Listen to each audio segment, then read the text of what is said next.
Every intelligence is a collective intelligence. There is no single intelligence. If you think you have a rat and that rat is a single organism, there is no rat. There's a collection of cells known as neurons that, along with a bunch of other cells, together make up this creature that you have a rat.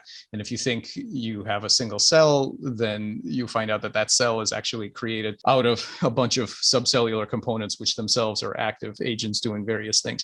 So we are all collective intelligences. There's no such thing as some sort of single indivisible intelligence that can learn without having parts that are modifiable and so on. Dr. Michael Levin, professor at Tufts University and researcher of bioelectrical communication and complex pattern formation.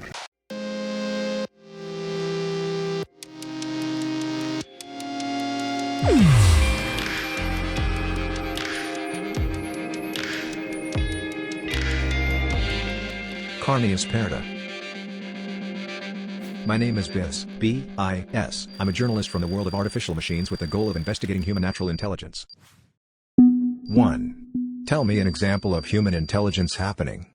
Well, human intelligence has been studied for many years. I think there are lots of examples of problem solving, either on paper, so symbolic problems, or behavioral problems. In terms of either geometric or various puzzles. So there are lots of examples of human intelligence. That part's easy. 2. Tell me an example of a lack of human intelligence happening. Well, I don't know about a lack of human intelligence. I think that any behavior tends to have some amount of intelligence. It could be very low, it could be very high, but basically any adaptive behavior is usually some example of problem solving. But there are some examples like respiration or standard heart rhythm and things like this that are meant to be very regular, that don't respond to changes in the environment in novel ways. So those I think tend to have a low intelligence involved. 3. Definition of intelligence. To me, intelligence is the amount of expertise that a system shows in navigating some particular problem space. So to me, intelligence is not tied to what a system is made of. It doesn't matter if it's made of biological material, if it's made of engineered materials, if it's some combination thereof. It doesn't matter how it got here. So it doesn't matter if you're an evolved system or a design system or some intermediate chimera of both. Any agent can deploy intelligence if it navigates some particular space in solving problems, and the versatility with which you navigate that space, the ability to solve novel problems, to implement your goals despite changing circumstances via novel routes through that space. That's the degree of intelligence that you're deploying. Intelligence can be deployed by a very wide variety of beings, including very simple materials and cells and things like this. And it has to be this way because there is nothing in biology that would indicate a very sharp line between biophysical systems that have intelligence and those that don't. So if we assume that the larger, more complex animals have some degree of intelligence, then if we take evolution seriously, you simply track that backwards and you see a very smooth continuum of mechanism and of behavior. And there's nowhere that you can draw a sharp line that says, okay, on this side of the line, there's intelligence, and anything simpler than that doesn't have it. That's just, there's no way to draw that line. 4. Subjective experience of your own intelligence. Well, it's hard to say because, of course, we don't have access to most of the processes that result in our both behavior and in our cognition internally. You know, the perception of what it's like to be a certain agent or to do certain actions, whether they be intelligent problem solving or something else. We don't have access to most of that. So we, I think, only have conscious access to a very narrow part of all those processes. And certainly it's almost impossible to transmit what that's like to anybody else. So this is the problem of other minds, and especially even within humans, we know that there are people who are so-called neurotypical and people who are not, and all kinds of interesting variations on the standard sort of human architecture and human experience. So, maybe if you're a poet, you could transmit some of that, but I think otherwise it's extremely difficult. And of course, we don't have access to most of it anyway. So much of what is happening is unconscious to some extent. Yeah, I mean, I can tell you my own experience. I think we have no idea what a suitably intelligent machine would be, what experience it would have. I think it's hard for us to say, but from my own experience, I remember as a child observing, I observed two things that were very interesting to me. One was the insides of a television set. So as a kid, we had this ancient television set, and my father would take the back off of it so I could watch at the time it was, believe it or not, it was vacuum tubes. In Russia, we had this giant black and white TV set with vacuum tubes, and they would glow, and there would be all these parts. And it was very clear to me, even at that age, and this is probably 6 or 7, something like that. It was very clear that someone knew how to put all those parts together in exactly the right configuration, so that the TV show would come out the other end. And I thought it was an amazing thing that somebody knew how to do this. First of all, how did they find out which combinations of parts would do this, and how does it work, right? And more importantly, how did somebody figure this out? And at the same time, I was very interested in insects, bugs and caterpillars and things like this. And I would look at the insects and I would watch them have all sorts of behaviors, and I would ask the same question. Okay, where did those parts, what parts are in there, and how did they get there? And does anybody know why those parts give rise to specific behaviors? And these creatures clearly have preferences and goals and memories. And so how does the collection of parts underlie all of that? And could we make new ones if we rearrange the parts in different ways? And how would you find out? So these are things that excited me and drove me from a very early age. 5. What makes humans intelligent beyond other animals?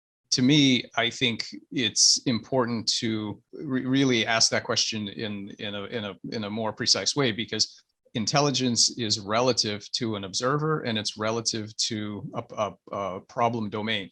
So, of course, humans have kinds of intelligence that, as far as we know, other creatures don't have. So we do certain things that other creatures can't do.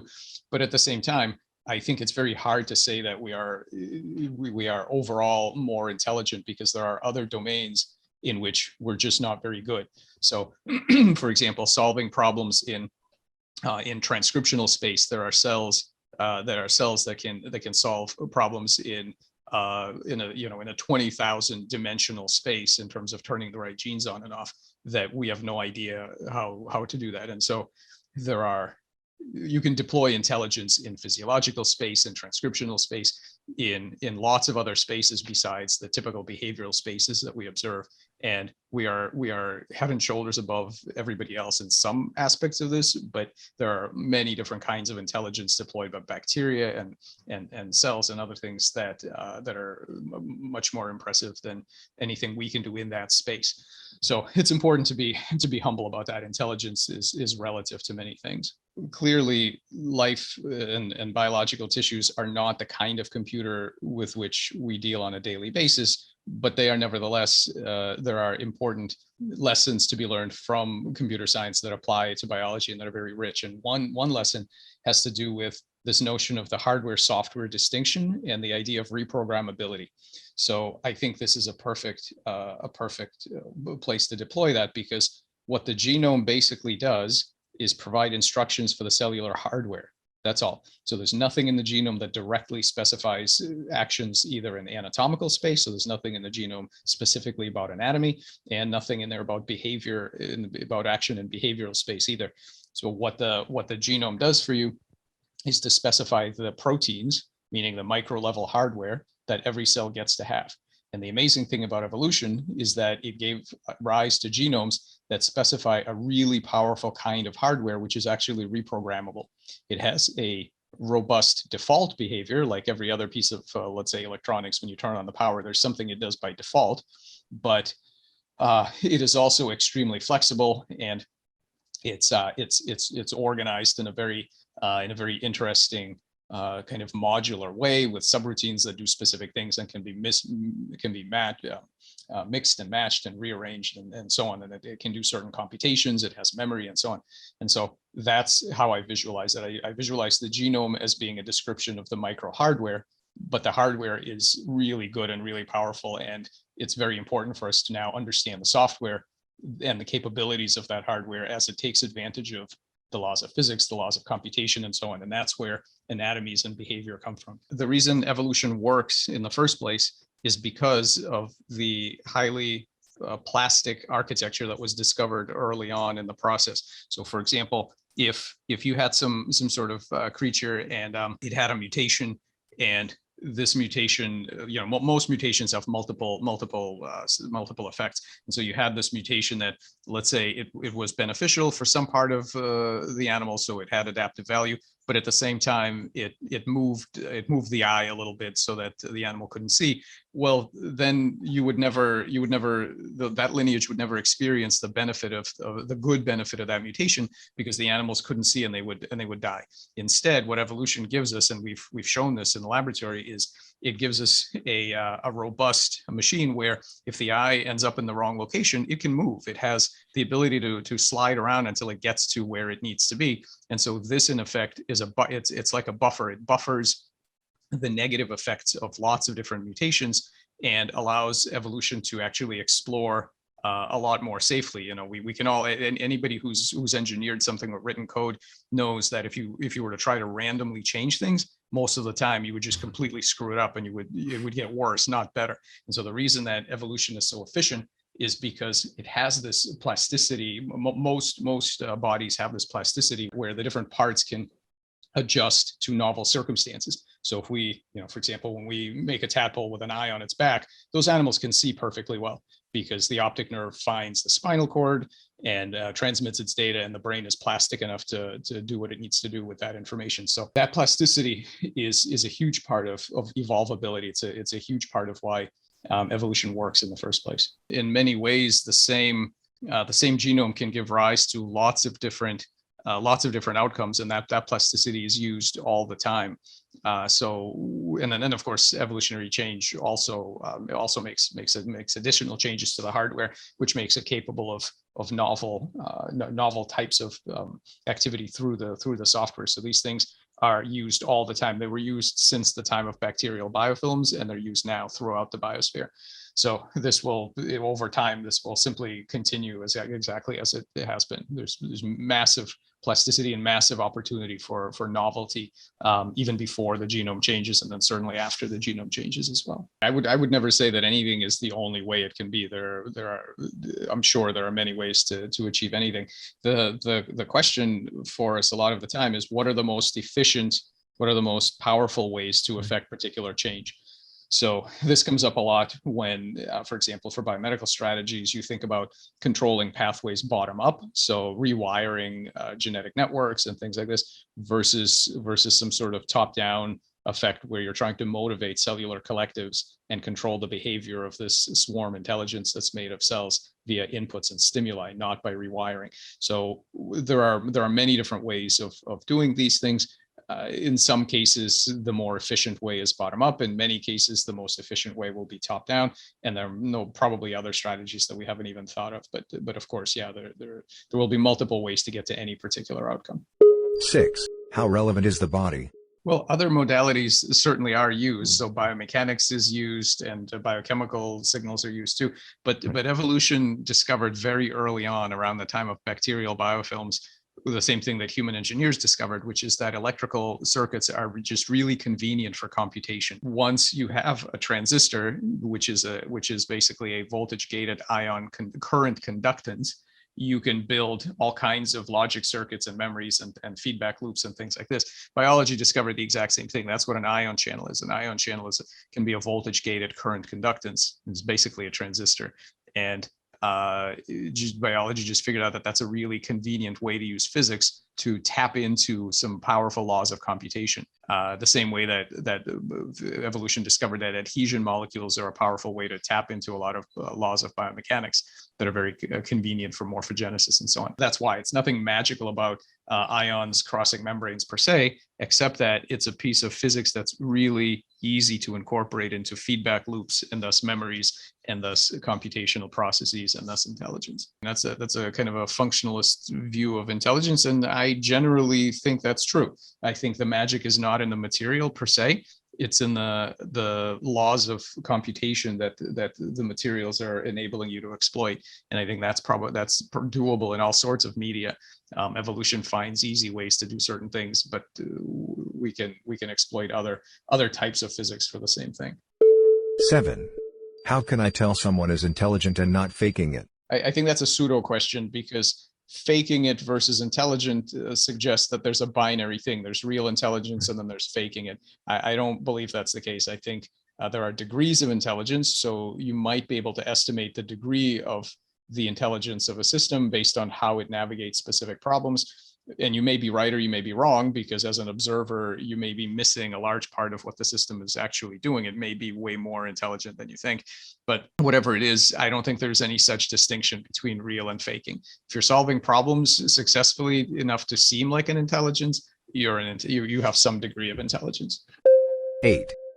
How can humans increase their intelligence? What's easy to do is to imagine modifications to the basic human brain. You could certainly add brain tissue, for example. And we know that for example, when let's say somebody loses their eyesight, then that real estate in the brain, that region of brain tissue that used to process the visual data, now becomes taken over by another functionality, right? Let's say hearing or something else. That tells us that new inactive brain tissue is able to be taken over and used by other parts of the brain. So that suggests to me that you could add new brain tissue, whether it be biological or connections to engineered systems, as with brain computer interfaces, which has already been done to some extent. So we can certainly extend the real estate of the brain. How well that will increase the intelligence is unclear, but I think we're going to find out in the next decades, because people are already doing things like this. 9. Positive impact of artificial intelligence. Basically, a lot of the kinds of things that we need to do in our field, for example, cracking the bioelectric code and other types of inference of models to complex data sets, it's becoming too hard for a single human to be able to do that, right? And that's inevitable. No matter what, at some point we're going to reach the time when the scientific output is so large that no single human can properly keep it all in their head enough to generate new models, generate new understanding, and so on. We're going to need to develop tools for this, specifically machine learning tools, to help human scientists squeeze meaning out of an incredible volume of data that's coming. So it's pretty much guaranteed that at some point the amount of information is going to overwhelm the standard human's ability to process it. I think that's guaranteed, because unless you think that humans' ability to understand things is infinitely wide, and I can't imagine that it is, because we evolved for a specific type of environment, and we've certainly gone beyond that environment, but I don't know what an argument would be that our understanding is infinite. So whatever the limits of our ability to quote unquote understand is, we are at some point going to bump up against that limit. You could argue that that's not now, and that right now we should be fighting very hard against black box models and trying to make sure we understand what's going on. That's fine. But inevitably, at some point, we're going to get to the point where things are simply too complex, when the real meaning of understand requires an IQ or a memory or something else that we humans simply don't have. And that we're going to get to that point, because there's no guarantee that reality is entirely so simple that the standard human brain is guaranteed to be able to understand all of it. I just find that completely implausible. Whatever point that is, maybe it's not now, maybe it's 100 years from now. I suspect it's already to some extent now, but let's say it's not now. At some point, we're going to get to a situation where even the kind of understanding that we are looking for is black box with respect to our current brain architecture, but it's not a black box with respect to some larger machine intelligence that can understand it. We have to be okay with reality, whatever reality is, right? There's no point in neglecting reality because we're not okay with it. So all I know is it's pretty guaranteed that there are things that we cannot understand, and you have to be okay with it because most of us are not the smartest person in the world. And so already we know that there are things that, I mean, I certainly know there are things that I do not understand and that I'm never going to understand. And somewhere there is somebody that understands them, right? So there are pieces of mathematics that I'm never going to comprehend, no matter how hard I try. But I know that there are people out there that do understand them in a way that I never could. And so I am okay with that. We should all be okay with that, because no matter how smart you are, somebody somewhere is probably smarter. As a species, we have to be okay with the exact same thing. Just as you know that you may never be able to understand all of the things in math or science or physics or chemistry or whatever it's going to be that someone else understands, those people will also have limits, and those limits will be surpassed either by artificial agents at some point or by other, let's say, alien beings somewhere, somebody, there's always limits to our understanding. We run into those limits every day. So we're finite beings, and I see people every day that understand things in a way that I'm never going to. So 10. Negative impact of artificial intelligence. The biggest gap we have is the lack of understanding and of being able to predict where goals come from. So complex systems, especially intelligent systems, have goals and they pursue those goals. And these might be anatomical goals if you're talking about a collection of cells, behavioral goals if you're talking about the collection of neurons known as a human brain, and then the other cells that comprise the body and so on. So we are very bad at being able to predict and control the goals that new systems will have. We observe them when we see embryos and whatever, but we could have never predicted that from scratch. We just don't have a very good science yet of how collective systems acquire goals. And if that's the case, it means that we're building all sorts of swarm robotics and Internet of Things and all these other complex systems. And we have very little understanding of what their goal-directed behavior is going to be. What are they going to want to do? So that is a recipe for having all sorts of consequences, both good and bad. And generally speaking, it's easier to have bad consequences when you don't know what you're doing. That's always true. It's easier to break things than to make things. Our biggest problem is that we have no idea what novel collective intelligence they're going to want to do. Too much power is a funny thing. I mean, what people should worry about is the moral failing of living up to the ability to reduce suffering worldwide. I mean, I get an incredible number of emails and phone calls from people all over the world that have they have spinal cord injuries and cancer and birth defects and they're missing limbs and all of this, children with various diseases. I get these phone calls every week. What we ought to be afraid of is assuming that the current status quo is somehow magically fine and that our goal is not to screw it up. That is not at all what the situation is. Okay, if you look around, you realize that the situation is not fine. It was not the result of any kind of benevolent optimum. It's basically the result of blind evolution. And I think we can do better than chance. I think we can do better than random evolution. And I think we have a moral responsibility to improve the world. And so if you want something to be worried about, you can take a look at all the suffering that exists, the medical disparities, the animal food production issues, all of these things, and ask yourself, how can we leave it like this? And think about what the consequences would be of failing to live up to the promise of our intelligence to try to make the world a better place. Too much power as far as fixing various kinds of medical defects tends to be something that young, healthy people worry about. Once you have faced these issues for yourself, you start to really look for solutions much more than being worried about some sort of arbitrary line that's too much power. And this is something that we got on the treadmill when the first caveman came out of the rain and lived in the cave and didn't get pneumonia. That was step one. And after that, some people set some bones, and then eventually we did some blood transfusions, and then eventually some brain surgery. And at any point, you could draw the line and say, well, setting bones is okay, but infections, no, that's too much power. I'm not going to worry about it. I'm not going to do anything with that. And so I think that would be a ridiculous way to go. And I think it's easy for young, healthy people to try to draw lines, but in the end, our job is to deploy our intelligence to make life better. 11. Natural and artificial intelligence by 2050. It's not possible for me to give precise time predictions. People always ask me when things are going to happen. I don't think anybody has any idea, because technology always develops at rates and in paths that are impossible for us to gauge here.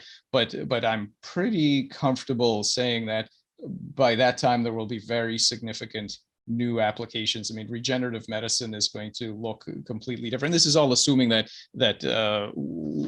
society continues to invest heavily in research and progress, which is not obvious, but let's assume they do.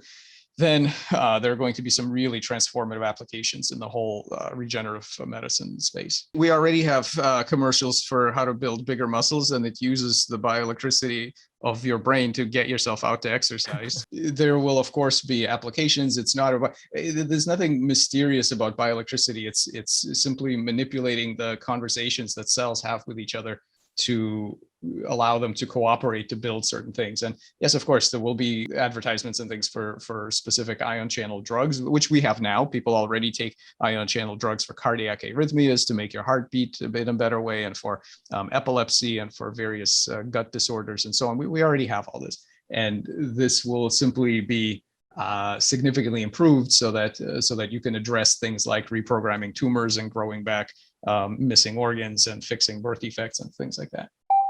12. What would you suggest me to better understand humans?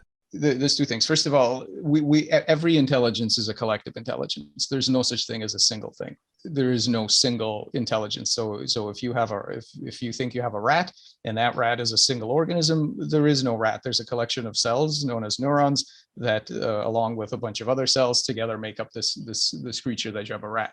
And if you think you have a single cell, then you find out that cell is actually created out of a bunch of subcellular components, which themselves are active agents doing various things.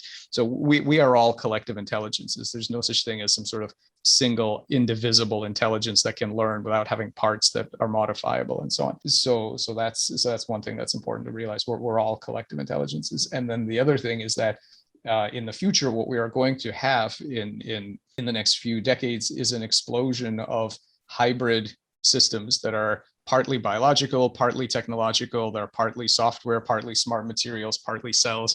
We have hybrids and cyborgs, and every possible combination of evolved and designed materials is going to be around somewhere. So we're going to be living in the space of very novel creatures that never existed on Earth before, and that has many implications. Thank you for your collaboration. Goodbye.